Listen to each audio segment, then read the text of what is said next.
Boa noite a todos, sejamos todos bem-vindos, aos aqui presentes, aos nossos amigos que acompanham pela web também. Vamos então dar início à palestra pública de hoje. A leitura vem do livro Vinha de Luz, de Chico Xavier, pelo Espírito Emmanuel. O capítulo é o 43, intitulado como Vós, portanto. Vós, portanto, amados, sabendo isto de antemão, guardai-vos de que, pelo engano dos homens abomináveis, sejais juntamente arrebatados e descaiais da vossa firmeza. No livro de Pedro, capítulo 3, versículo 17. O esclarecimento íntimo é inalienável tesouro dos discípulos sinceros do Cristo. O mundo está cheio de enganos dos homens abomináveis que invadiram os domínios da política, da ciência, da religião e ergueram criações chocantes para os espíritos menos avisados. Conta-se por milhões das almas, com eles arrebatadas às surpresas da morte e absolutamente desequilibradas nos círculos da vida espiritual. Do cume falso, de suas noções individualistas, precipitam-se em despenhadeiros apavorantes, onde perdem a firmeza e a luz. Grande número dos imprevidentes encontram socorro justo, porquanto desconheciam a verdadeira situação. Não se achavam devidamente informados. Os homens abomináveis ocultavam-lhes o sentido real da vida. Semelhante benemerência, contudo, não poderá atingir os aprendizes que conhecem, de antemão, a verdade. O aluno do Evangelho somente se alimentará de equívocos deploráveis se quiser. Rodopiará, por isso mesmo, no torvelinho das sombras, se nele cair voluntariamente, no capítulo da preferência individual. O ignorante alcançará a justificativa. A vítima será libertada. O doente desprotegido receberá enfermagem e remédio. Mas o discípulo de Jesus, bafejado pelos benefícios do céu todos os dias, que se rodeia de esclarecimentos e consolações, luzes e bênçãos, esse deve saber de antemão quanto lhe compete realizar em serviço e vigilância. E caso aceite as ilusões dos homens abomináveis, agirá sobre a responsabilidade que lhe é própria, entrando na partilha das aflitivas realidades que o aguardam nos planos inferiores. Então esse é o capítulo, Vós, portanto, onde Emmanuel enfatiza muito essa questão do esclarecimento íntimo, que é o que estamos fazendo nessa noite, abrindo o Evangelho, o estudo que será facilitado exclusivamente essa noite pelo Pedro e pela Jo, a fim de que não caiamos nessas armadilhas, pois o esclarecimento íntimo é essa moeda, esse tesouro que Emmanuel vem nos dizer que é inalienável. Não se pode se ter uma moeda de troca, não se pode ser cedido. É aquilo que o Espiritismo muito nos tem esclarecido, né? Onde o estudo vem como a primeira, algo como a necessidade, assim como o corpo físico precisa do pão, a alma também precisa desses esclarecimentos. Vamos à nossa prece?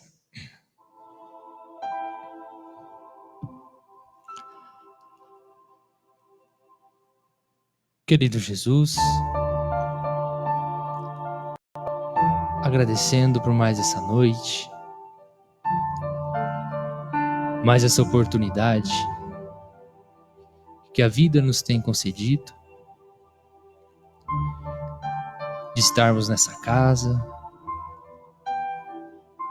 ou acompanhando essa palestra pelos canais das mídias digitais. Que possamos todos, em um mesmo pensamento, nos conectarmos a essa essência divina. Que possamos sentir as boas vibrações que esse local emana. Que possa atingir o nosso mais profundo íntimo.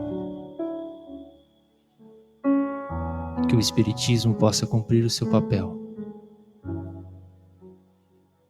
de acalentar todas as almas aflitas, de esclarecer sobre a imortalidade da alma, de que somos seres filhos de Deus, que temos a felicidade como destino, entre outros adjetivos que nos são facultados. Obrigado pela vida e por tudo que nos é oferecido. Que assim seja.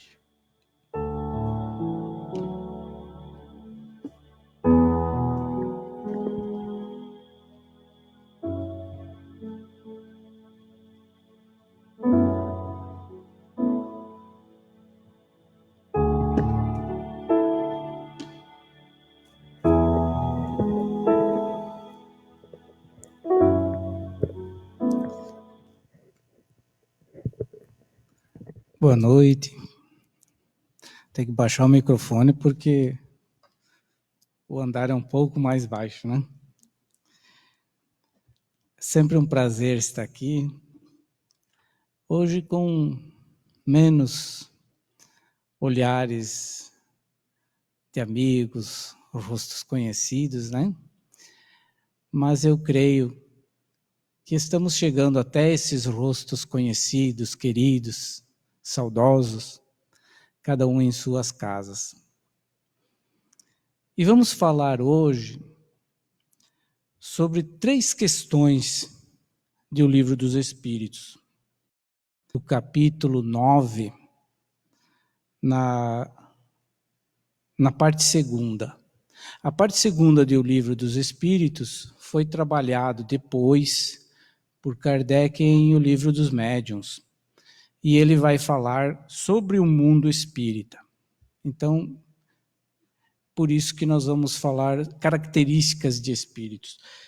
E esse item vai nos dizer da faculdade que tem os espíritos de penetrar os nossos pensamentos. Então, a questão 456, 457 e 458, para aqueles que quiserem acompanhar em casa ou depois voltar a estudar essa questão.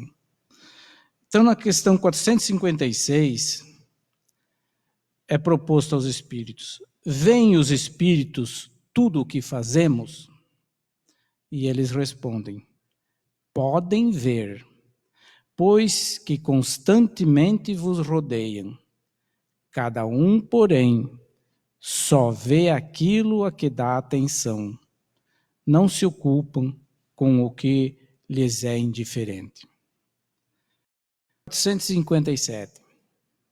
Podem os espíritos conhecer os nossos mais secretos pensamentos? Muitas vezes chegam a conhecer o que desejaríeis ocultar de vós mesmos. Nem atos, nem pensamentos se lhes podem dissimular. Letra A. Assim, mais fácil nos seria ocultar de uma pessoa viva qualquer coisa do que a esconder dessa mesma pessoa depois de morta? Certamente. Quando vos julgais muito ocultos, é comum terdes ao vosso lado uma multidão de espíritos que vos observam. 458. Que pensam de nós os espíritos que nos cercam e observam? Depende.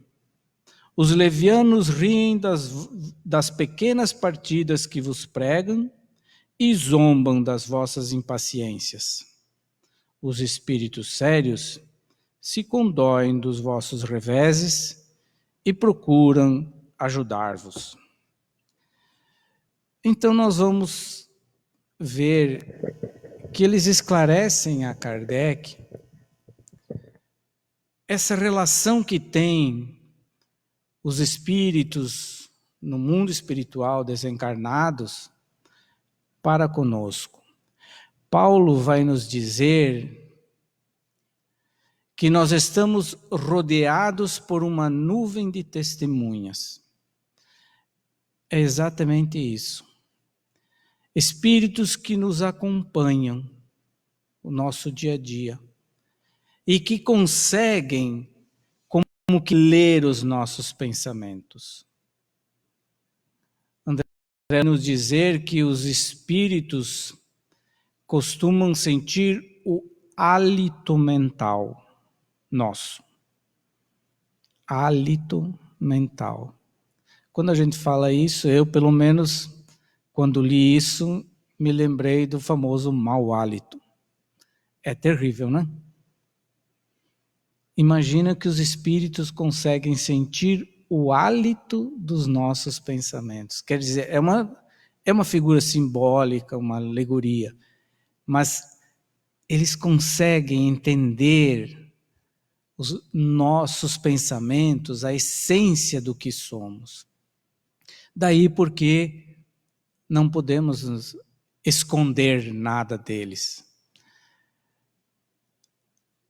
E também não é bem assim, porque como se os espíritos, como eles mesmos disseram, eles podem, mas não é que sempre o fazem. Por quê? Porque isso vai depender da nossa vibração mental, do nível vibracional que nós mantemos. Se nós estivermos vibrando numa harmonia diferente da deles, eles não terão acesso aos nossos pensamentos. Muitas vezes não entenderão, não conseguem nem ver onde nós estamos. Assim como a maioria de nós não consegue ver essa pleiade de benfeitores espirituais que nos rodeia nesse momento. Então, e pegando um gancho no que o Tales acabou de falar a respeito do estudo, do entendimento,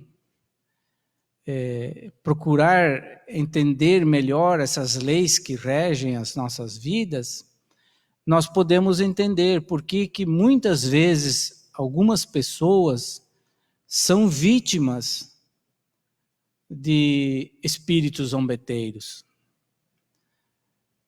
Vítimas até certo ponto, porque na verdade são pessoas que se identificam com esses espíritos, o seu nível vibracional. E então nós vemos pessoas fazendo verdadeiros absurdos porque os espíritos lhes indicaram que assim fizessem. Pessoas que acham que os espíritos tudo sabem, tudo podem e que estão sempre certos.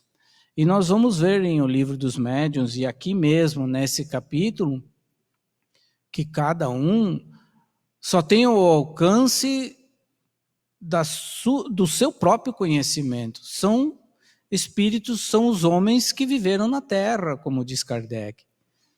Se eles não estão num grau de adiantamento maior do que o nosso, eles não sabem mais do que nós. E eles não podem adivinhar o futuro. E nós não precisamos de quem nos adivinhe o futuro. Se formos procurar alguém para nos adivinhar o futuro, certamente encontraremos. Encontraremos espíritos dessa classe dos zombeteiros que vão ficar rindo da nossa credulidade infantil e ainda deseducada.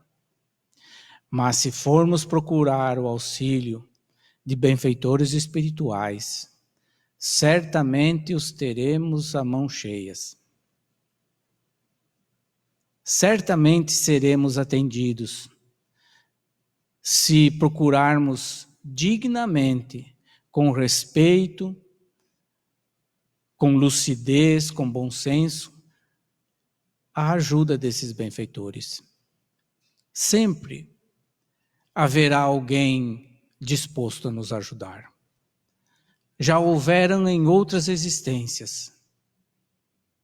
Estão nos acompanhando desde o momento em que programamos a nossa reencarnação presente. É a esses que devemos procurar.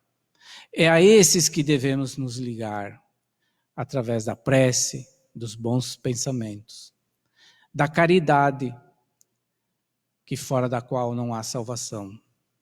Porque quando elevarmos os nossos pensamentos na caridade, feita da benevolência, da indulgência e do perdão, certamente nos estaremos vinculando através desse alto padrão vibratório a espíritos de escola, a espíritos que querem ver o nosso progresso, que torcem para a nossa felicidade e que estão dispostos a nos ajudar sempre que necessário. Para isso, vamos nos instruir, vamos estudar a doutrina espírita e vamos compreender que essa relação é muito rica, é de lá para cá e daqui para lá, e que se nós mantivermos esse contato com espíritos melhores que nós só teremos a ganhar. Muita felicidade a todos.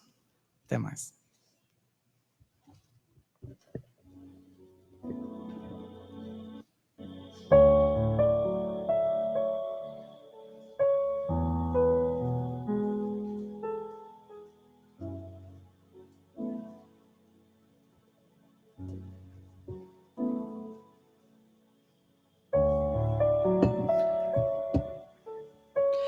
Bem, parece que o andar ficou mais baixo ainda, né?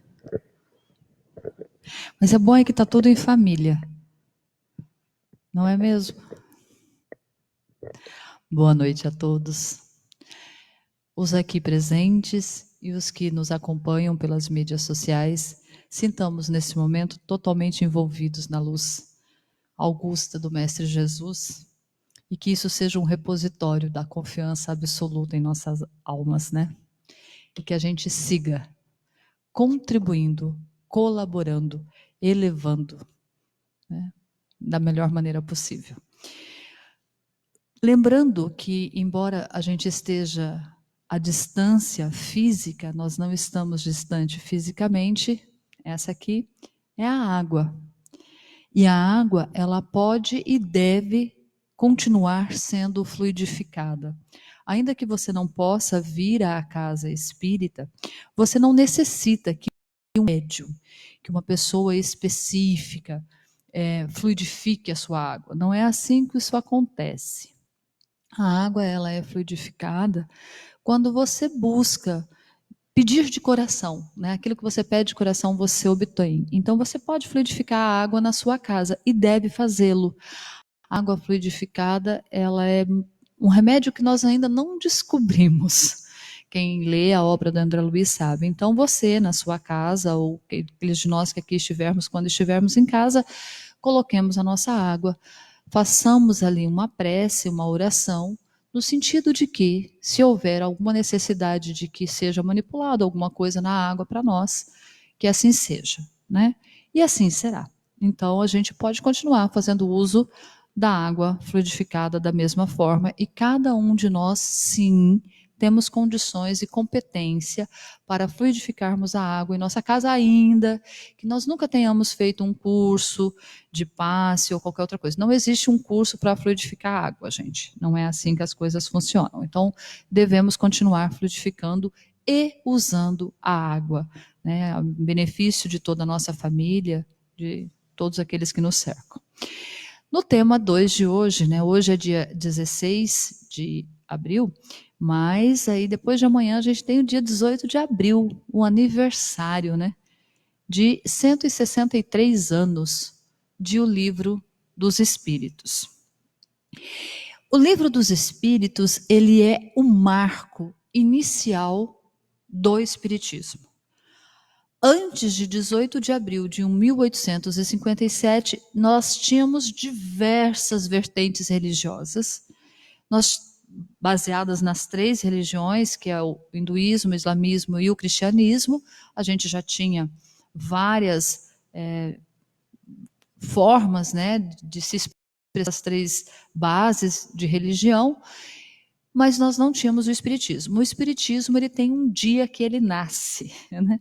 O nascimento oficial é a publicação, o lançamento de O Livro dos Espíritos, que é lançado por Allan Kardec, que a gente sabe que é um pseudônimo, um apelido, né, do professor Hippolyte Léon Denisard Rivail, esta pessoa que nasceu na França, um homem muito culto, que estudou com Pestalozzi, membro da Academia de Ciências já antes de conhecer o Espiritismo.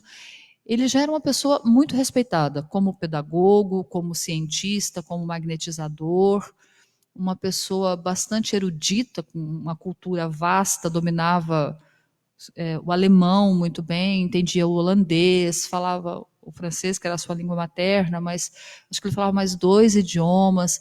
Então, um educador assim muitíssimo bem preparado, um homem muito culto. Mas nem por isso foi ele quem escreveu o Livro dos Espíritos. Ele, uma vez já magnetizador, porque a essa época, a gente precisa entender essa época, né? Essa época, ela é ali, finalzinho do iluminismo, ali no iluminismo, quando tudo está muito descrente, a gente está saindo daquela Idade Média, aquela coisa terrível que era pecado pensar, que era pecado ler, que não tinha livros, que não tinha a instrução não circulava, era tudo muito hermético, era tudo muito para grupos, né? Para quem gosta de entender um pouco da Idade Média, tem filmes lindos, né?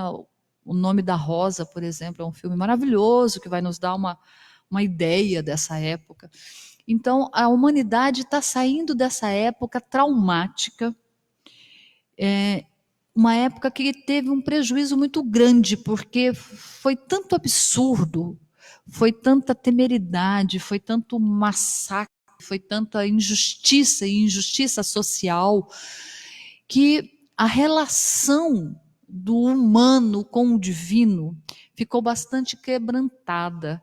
E a humanidade, ela oscila, né? Então, aquela fé absurdamente crente, cega da Idade Média, de que isso era pecado, isso era porque Deus queria, porque Deus mandava, porque essa coisa toda, quando ela rompeu, o homem teve uma tendência a, não, agora é a ciência, agora chega de obscurantismo, agora o que manda é a ciência, essa história de Deus virou algo para os ignorantes, aqueles que eram desprovidos de qualquer possibilidade de informação. Então a gente vai receber o Livro dos Espíritos nesse caldo cultural. aonde, quando se falava de Deus, o cientista que falasse em Deus, e até hoje a gente ainda tem esse preconceito, veja que o tempo passa e os nossos preconceitos continuam arraigados, ele tem o parecer dele diminuído, né? Isso fez com que Freud sofresse, Jung, porque não que eles desconhecessem a vertente espiritual, mas ao se colocar o divino, o relacionamento com a espiritualidade, não a religiosidade ou a religião assim, mas a espiritualidade, isso parecia coisa de gente estúpida, de gente ignorante, de gente que não tinha informação, então acreditava. Quem não tem informação, acredita. E o Livro dos Espíritos vem nesse caldo cultural e vem pelas mãos deste indivíduo, Allan Kardec, que é um cidadão notável, de uma honra incrível, de um caráter, tudo que a gente sabe de Allan Kardec é de um caráter impoluto, né? E uma inteligência realmente maravilhosa. Mas o livro não é escrito por ele. A essa época já tinha o Anton Mesmer, já fazia experimentos com magnetismo, inclusive com tratamentos mesmo a pessoas sobre magnetismo. E o Hippolyte Léon Denisard Rivail, o professor Rivail, estudava. E um dia ele conversando com um amigo, o amigo disse para ele que havia reuniões onde mesas estavam respondendo. Isso já era uma coqueluche, já havia tido, né, o fenômeno das mesas girantes, começando lá nos Estados Unidos, com as irmãs Fox. E o professor Rivaio disse que ele não acredita, que a menos que alguém prove a ele que uma mesa tenha nervos para sentir, né, e capacidade cerebral para responder, ele não acredita nisso de forma alguma. E, instado a ir a essas reuniões, ele vai. E chegando lá, ele vê que as mesas respondem. Mas como cientista, que é uma coisa interessante, você veja que não basta observar. A gente observa tudo, a gente vê as coisas. Mas nem sempre por ver a gente é instado a refletir. E ele olha aquilo e fala, não, mas espera lá. Essa mesa não tem como ser ela a fonte dessas respostas. Existe uma causa, e não é a mesa é o efeito, o que está por trás da mesa. E aí ele vai pesquisar, como cientista que ele é, e ele recebe vários cadernos com várias comunicações. Quando ele vai ler essas comunicações que os espíritos estavam passando, ele percebe que a fonte é inteligente. E que dentre várias coisas, não tanto, muitas coisas compunham o corpo de uma doutrina. Uma doutrina é um conjunto de ensinamentos. Isso é uma doutrina. Então, nós temos a doutrina da Igreja Católica, nós temos a doutrina do direito do Beccaria, nós temos várias doutrinas em diversos campos. Né? Então, Kardec, o professor Rivaio, percebe que os ensinamentos ali são profundos. Então, o que ele vai fazer? Ele vai pegar esses cadernos que ele recebe, eu já li que eram em torno de 54 cadernos, vai ler, vai entender aquilo e ele vai começar a aprofundar. E ele monta um sistema de perguntas. E ele vai fazer perguntas a que médiuns respondem através da psicografia, e assim ele vai chegar num total que compõe um livro, que não é este livro aqui que a gente conhece. O primeiro livro dos Espíritos, eu não me recordo, mas ele tem menos de 700 perguntas, 500 e alguma coisa, assim. Ele é um livro menor. Não que foi acrescentado perguntas depois, eles foram desdobradas, as perguntas foi reordenada depois da primeira edição. E aí o que a gente vai conhecer hoje é este aqui, que foi revisado pelo professor Rivaio, por Kardec. Né? O professor Rivaio é o Allan Kardec, ele vai usar esse pseudônimo exatamente para que não se confunda a obra como sendo dele, porque ele foi o organizador, né, o codificador, o que montou ali a obra, então a obra não pertence a ele, ele não queria nenhum mérito por ela. embora eu sugiro que qualquer um tenha a profunda gratidão eterna a ele, por ele ter nos brindado com ela. E aí ele vai trazer esse livro a lume. Então são perguntas que ele faz. E isso é ele que faz. E aí vem as respostas, que são dos espíritos. As respostas pertencem a esses espíritos. Uma pleiade de espíritos, né? A gente tem ali na introdução do Livro dos Espíritos citado alguns nomes que participam dessas comunicações, né?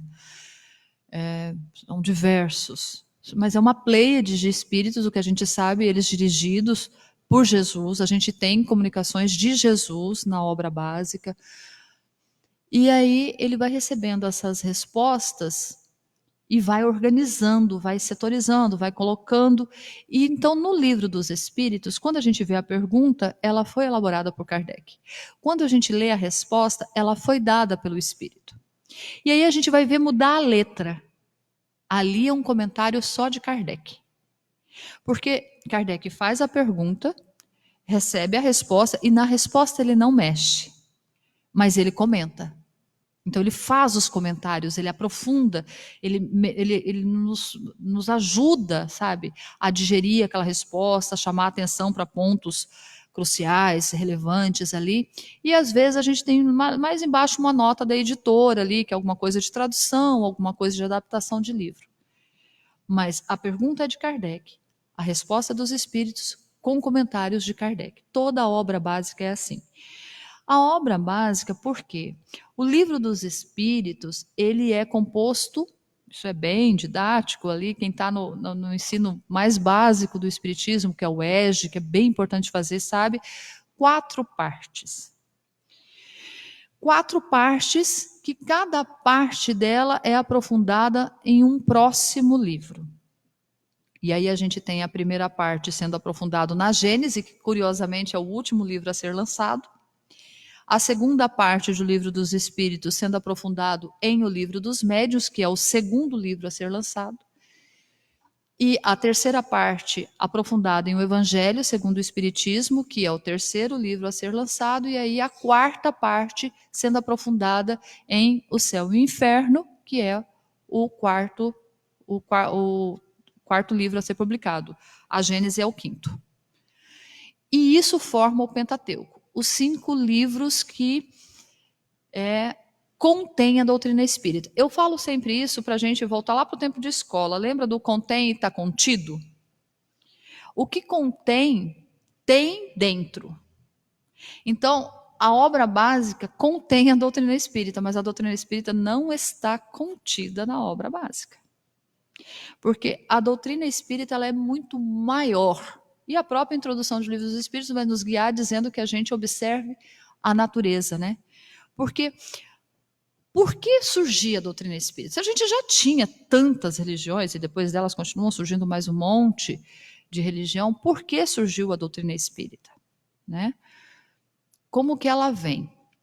Eu vou pegar para vocês uma partezinha, vou pedir licença para vocês para ler uma parte muito interessante que está nos prolegômenos de O Livro dos Espíritos, porque às vezes a gente gosta muito das perguntas e respostas, e eu admito que elas são deliciosas mesmo, elas são, nossa, a gente quer ler a próxima, porque eu queria saber isso, nossa, achei um livro que agora me responde, né? Mas é bem importante a gente ler a introdução, os prolegômenos, é bem importante, é por isso que está lá, porque é bem importante. E eles vão dizer assim, ó, os espíritos, lembrando que para aqueles de nós que estamos em casa e não simpatizantes espíritas, não familiarizado muito com o termo, espírito todos nós o somos, mas a gente costuma chamar almas aqueles de nós que estamos encarnados, espíritos os desencarnados. Então aqui quando ele fala os espíritos anunciam, significam aqueles que estavam passando as comunicações, aqueles que estavam desencarnados, fora do corpo. Os espíritos anunciam que chegaram os tempos marcados pela providência para uma manifestação universal, e que, sendo eles os ministros de Deus e os agentes de sua vontade, têm por missão instruir e esclarecer os homens, abrindo uma nova era para a regeneração da humanidade.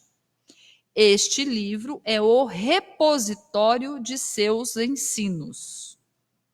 Foi escrito por ordem e mediante ditado dos espíritos superiores para estabelecer os fundamentos de uma filosofia racional, isenta dos preconceitos do espírito de sistema.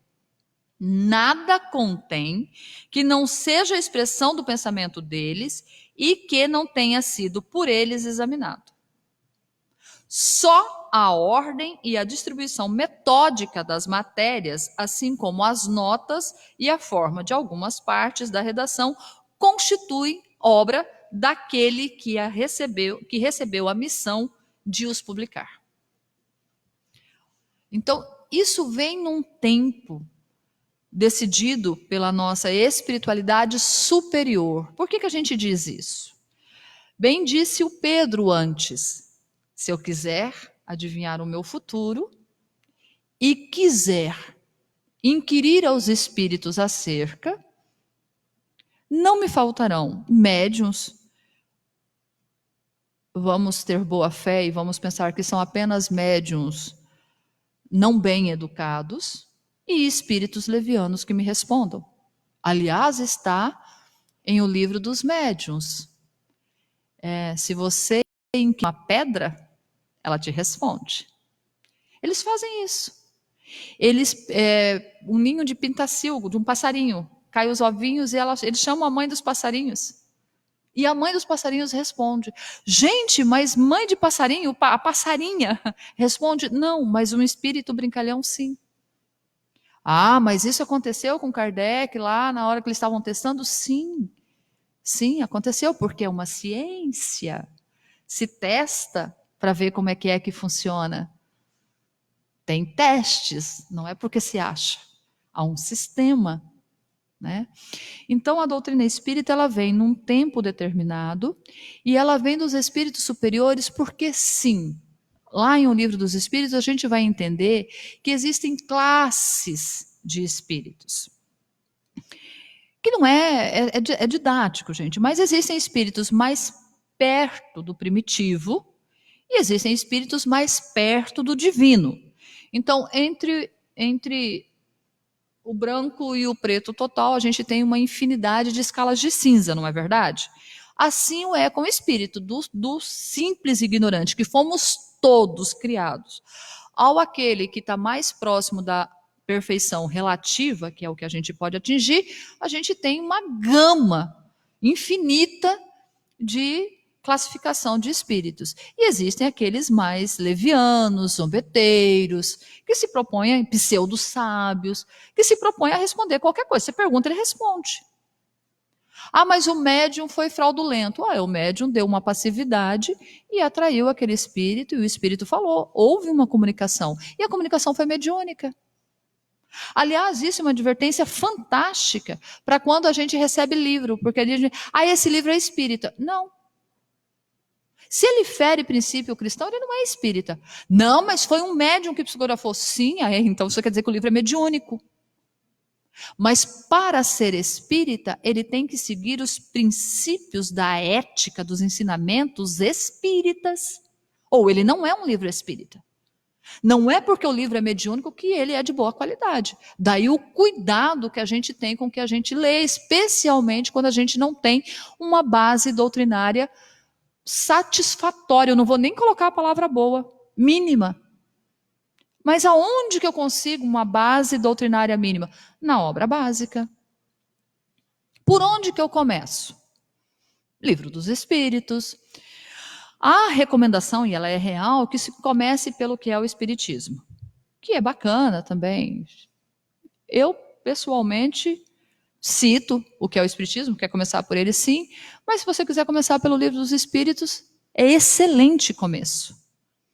Ele não é um livro difícil, porque antigamente palavras difíceis dependiam de ter um dicionário, nem todo mundo tinha em casa, mas agora todo mundo tem um dicionário em casa. Se você encontrar uma palavra difícil, pesquisa. Além de tudo, você vai melhorar seu vocabulário. Então, o Livro dos Espíritos, ele é um livro sintético. Então, quando você pega o Livro dos Espíritos, da pergunta 1 a 1019, você tem um panorama da doutrina espírita. Ele é um livro sintético. Tem um grupo de estudo que eu gosto bastante, que é o Peixotinho. Eles têm áudios, podcasts, dá para poder acessar hoje, graças a Deus, com o advento da internet, tudo ficou tão acessível, né? O grupo Peixotinho está estudando o Livro dos Espíritos há 11 anos. Né? E eles estudam com muita seriedade. Né? Algumas pessoas aqui da Casa Espírita vão ter uma síncope agora. Porque às vezes a gente tem que vir no grupo de estudo e tem que bater aquela coisa, né? Então, o grupo Peixotinho, que é um grupo que eu gosto bastante, eu gosto de acompanhar algumas análises que eles fazem dos livros dos espíritos. Há 11 anos eles estudam, eles estão na pergunta 500 e alguma coisa, não chegaram na 600. Ok? Não, eles não recomeçaram o livro, eles não chegaram a 600. Tá? Então, ele não é um livro para você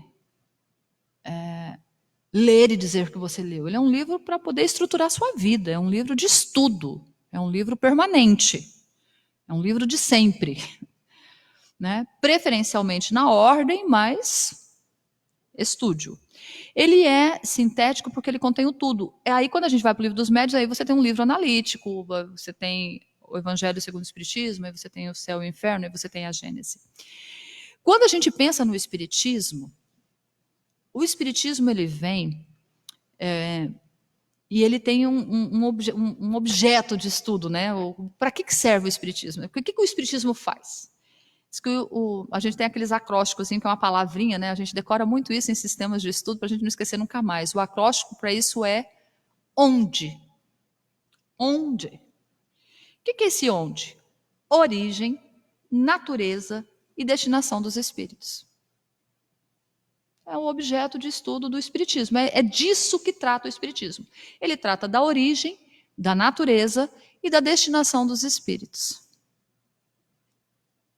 Bem, isso sempre foi tratado por todas as religiões, porque essa é uma dúvida filosófica, né? Minha filha diz que quando eu fico nervosinha, eu fico mineira, mas agora vocês vão me permitir, porque nada vai explicar melhor para vocês do que o mineirês. A humanidade, mesmo sem saber o mineirês, funcionou meio assim. Oncotô, dom que eu vim, pronto que eu vou. Que é uma dúvida que sempre permeou todas as civilizações. Eu estou aqui, mas para onde que eu vou? Para que eu sou? De onde eu vim? Qual o sentido? E isso, né, que todo mundo acha filosofia ou uma matéria chata que eu tenho que conseguir nota, que me impede de estudar para o que eu realmente preciso na escola, ou então uma coisa difícil, que não é para estudar, que é uma coisa que eu não consigo entender o que está dizendo, e não é nada disso, todo mundo filosofa. Quem já se perguntou, gente, mas o que eu estou fazendo está valendo a pena? Então você está filosofando. Essa dúvida filosófica é exatamente o objeto norteador, né, o centro norteador da doutrina espírita. A origem, da onde, o que, quem nós somos, que é tratado em a Gênese. A Gênese é a criação. Quando você vai ler a Gênese, é a origem do planeta, vai colocar minimamente as coisas, como que as coisas surgiram, da onde que vêm, por que vieram, como que foram criadas.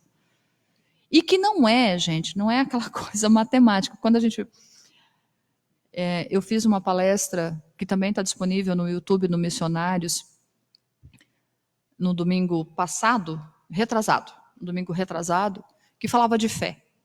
É difícil fazer a palestra hoje e não buscar essa outra palestra sobre fé, porque a gente quer algo que nos diga na caixinha. E a doutrina espírita, ela não diz na caixinha. A doutrina espírita é para aquele tempo em que você, querendo compreender, já chama a si a responsabilidade. Ela é para esse tempo de maturidade. Então, quando você vai buscar a primeira pergunta de O Livro dos Espíritos, né, que é tão curtinha, que é Deus, já quebrou um paradigma posto numa época. Ou que você acreditava absolutamente em Deus, ou que você refutava a ideia de Deus. E ela vem e diz, né, que é Deus. Não é quem? Não é o Senhor Todo-Poderoso que se você não fizer a vontade vai te punir, vai te cobrar, não. É que. E também não é o que. Porque veja que não é quem, uma persona, e não é o que, um objeto. É que. É só da existência de Deus. E aí a gente vai ter a resposta, né? A causa primária de todas as coisas. Se a gente parasse só nessa pergunta, só nessa, nem precisa levar os 11 anos lendo quase 600 perguntas lá do Grupo Peixotinho, só nessa. Deus é a causa primária de todas as coisas. A gente ia rever uma série de conduta nossa. Porque hoje ainda vivemos, em especial nessa época agora, né, desse abalo emocional, dessa comoção social que a gente está vivendo por causa do vírus, que a gente admite que há coisas que são de Deus e há coisas que surgiram que Deus não tem nada a ver com isso. E que Deus, num passe de mágica, se a gente adular o suficiente, se a gente fizer tudo certinho, se a gente fizer, Deus vai tirar. É claro que nós estamos assistidos por Deus. Em nenhum momento a gente descarta a graça, a proteção e a misericórdia divina. Mas tudo é criado por Deus. Nada, nenhuma folha cai da árvore sem que o Pai saiba.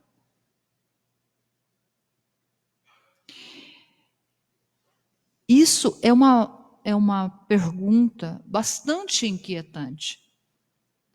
Porque se vocês me perguntarem, você está me dizendo que Deus criou o vírus?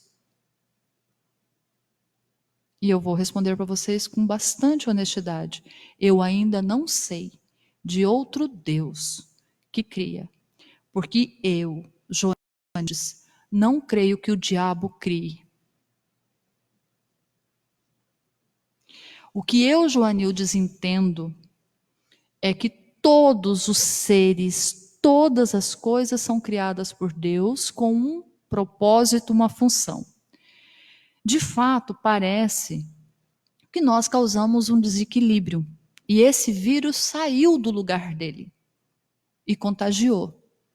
E nós estamos sofrendo um efeito, que o Espiritismo também vai nos ensinar, que é a lei de causa e efeito. Nós não temos um efeito pelo qual nós não tenhamos gerado a causa. Isso não existe. Deus não pune. E quando a gente vai lendo o Livro dos Espíritos, eu usei esse raciocínio esses dias, quando a gente olha que é Deus, quando a gente vai buscar a origem, quando a gente vai lá para o livro primeiro, a Gênese, a gente restaura a nossa relação, a nossa fé em Deus. Porque até então nós tememos Deus. E quem a gente teme, a gente não compreende, a gente não entende. A gente obedece nas vistas. É bom que a gente tenha um pouquinho de honestidade. Criança obedece se a mãe está com o olho em cima. Você pode dizer que ela não pode subir no sofá, se você não estiver lá, ela vai subir. Você pode dizer para ela que ela não pode pegar o bolo. Se ninguém estiver supervisionando, ela vai pegar. Porque a obediência que nos conduziu até o Espiritismo, as religiões que nos conduziram pela tangência do medo, pela tangência da obediência, elas nos mandavam fazer, porque se a gente não fizesse, a gente ia para o inferno, era uma ameaça, era uma troca. Então a gente temia um Deus tão poderoso que podia massacrar, que podia dizimar. E de fato, se a gente vai para a onipotência, Pode, mas ele nunca fez. A gente não tem um exemplo de que Deus destruiu. Não, já teve terremoto, já teve tsunami. Gente, nós somos espíritas. Destruiu-se matéria. O espírito não foi destruído. Deus não destrói a sua ordem. As leis de Deus são imutáveis. E quando a gente restaura essa fé em Deus, quando a gente vai lá em um livro dos Espíritos, quando a gente entende a nossa origem, e a nossa origem é criado por Deus, e tudo é criado por Deus, e existe uma ordem, existe uma lei, mesmo que pareça um caos. Deus disse, do caos nascem as estrelas, né? Nasceu o nosso planeta Terra, do Big Bang, que aparentemente era um caos, mas nasceu, existia uma ordem, existe uma inteligência nisso que parece um caos. Então nós vivemos uma época muito significativa, que é uma época que o Espiritismo precisa ser real nas nossas células. Porque senão a gente fica muito incoerente, a gente fica como ovelhas estabanadas, como se o lobo rondasse. E nós não estamos sem governo. Esse vírus, ele é um organismo. E como tal, ele tem o espaço dele e deve permanecer no espaço dele. Ah, mas o vírus me mata. Sim, ele é pernicioso a mim. Eu não estou dizendo que a gente deve abrir mão. O vírus é gravíssimo. E ele deve se manter na função e local dele. Esse desequilíbrio que de alguma forma nós causamos precisa ser restaurado. Precisa ser repensado. E até lá, que possamos ter um equilíbrio mínimo. Porque desequilíbrio atrai desequilíbrio. Então, que a gente se estruture no equilíbrio da fé, da resistência, da resiliência, né?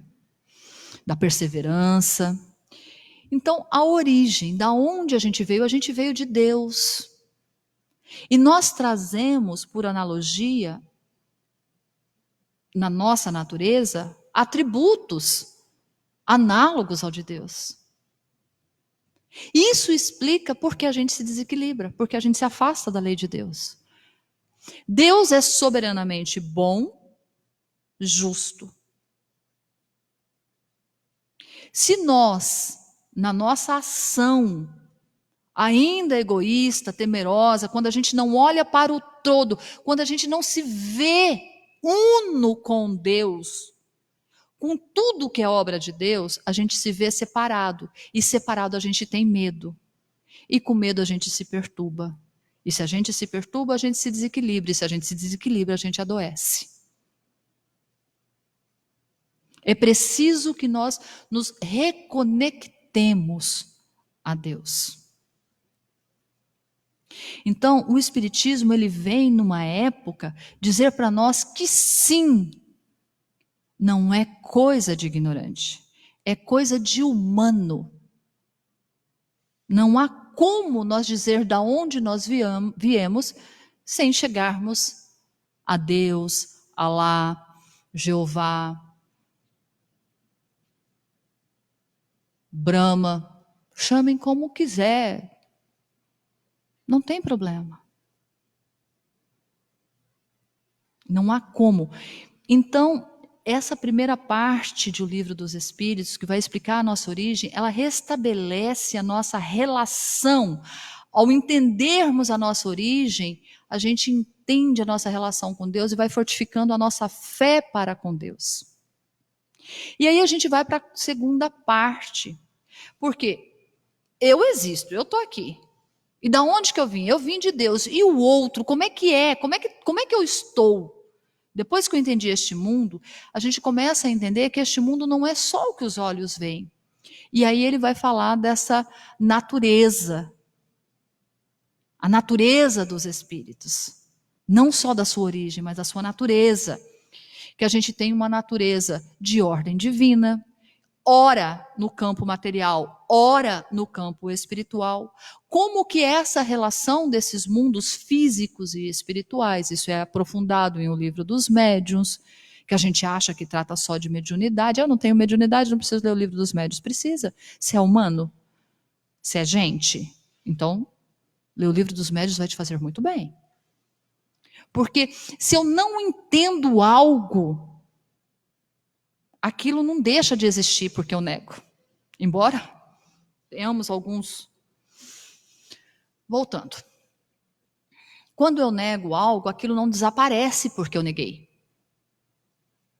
Mediunidade, todos nós temos, que é essa capacidade de entrar em contato com o mundo espiritual. Às vezes você não tem a vidência, às vezes você não tem a audiência, às vezes você não tem a psicofonia ou a psicografia, e vários outros nomes específicos de mediunidades específicas.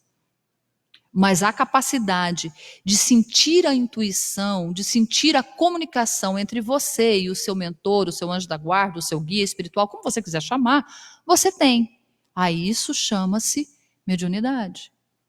Aquele pressentimento, aquilo que te toma de assalto, aquele aperto no coração, aquela sensação de que você não deve, ou aquela sensação de que você deve, a isso chama-se mediunidade. Se você conhece, se você estuda, você lida bem com ela e a seu favor. Se você não conhece, a seu favor ou contra, tanto faz. Não é o fato de você desconhecer algo que isso para de agir. Então nós temos pessoas no nosso dia a dia, né, que a gente brinca a grosso modo, mas vocês, se não for com vocês, é com alguém que vocês conhecem, pode ter certeza, que é aquela pessoa que quando ela chega no casamento, ela fica mais feliz que a noiva. E se ela vai no velório, ela fica mais triste que a viúva. Né? É uma pessoa que ela entra num lugar e ela se sente drenada, ela se sente cansada. Mediunidade deseducada. Mediunidade deseducada. E aí a gente tem a terceira parte, que vai nos falar do guia e modelo da humanidade, Jesus. Porque uma vez que a gente reata a nossa relação com o Pai e a nossa fé com Deus, lá quando a gente entende a nossa origem, e quando a gente vai entender a nossa natureza, a gente restaura a nossa fé em a nossa relação um com o outro, a gente agora vai trabalhar o como, qual é o caminho. Jesus. Sim, o Espiritismo, até onde eu sei até hoje, é a única religião cristã reencarnacionista. Todas as demais religiões cristãs do cristianismo, elas não são reencarnacionistas, o Espiritismo o é. E aí a gente vai ver que de tudo isso, dessa relação que a gente observa, que a gente se questiona e que a gente testa lá por meio da mediunidade, que o Espiritismo tem um método científico, sim, chama método dedutivo, é um método usado até hoje, em várias situações da biologia se usa, a física está se usando o método dedutivo, porque se observou que partículas sendo observadas, elas alteram o comportamento. E aí isso também está dando método dedutivo em alguns casos. Esse é o método científico do Espiritismo, que também está contido. Então esse negócio é muito mais profundo. E a gente chega a consequências. Se você observa, se você pesquisa, comprova, você deduz, você chega a uma conclusão. A conclusão, ela é aquilo que a gente chama de religião, que é nos restaurar a ligação com Deus. É por isso que ela é um repositório de ensinamentos, e não ensinamentos novos. Comemorar os 164 anos de O Livro dos Espíritos, que é um bebê frente a doutrinas milenares, mas a gente sabe com toda a humildade que o Espiritismo, ele não traz nada novo, graças a Deus. Porque se ele não traz nada novo, é porque ele é real. O que é real não muda, não é uma moda, não vai passar.